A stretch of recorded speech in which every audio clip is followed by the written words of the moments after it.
Now we spent the last couple of lesson portions talking about classical economics and how classical economics naturally, just with no help of its own, in fact here's a term you need to do, with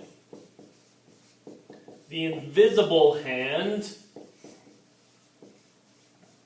fixes prices and helps fix the economy to try to get the most stuff to the most people. It does it all by itself. Nobody needs to control it. Nobody needs to take care of it. It just naturally happens because businesses want to make the most money, and that's how they'll do it the right way so that the price is right and the most people can buy it. And they call that the invisible hand.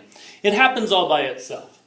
Well, now an economist, an economic expert called John Maynard Keynes. It's Keynes, if you can't quite read that. He came along and said, you know what, the classical economics model's got a few problems with it, especially those big bubbles and boosts. We should probably try to get rid of those, and so that there's just a good steady growth. He believed, first of all, that money should be spent.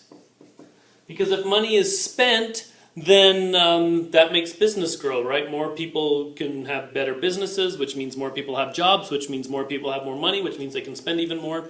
And that's going to help us. So he was concerned about too much saving. He was also concerned about the greed that would cause the bubbles that we were talking about. Remember in the last one we talked about how prices would get too high and then they would crash and those bubbles back and forth. He was concerned about that and thought that there needed to be a force to help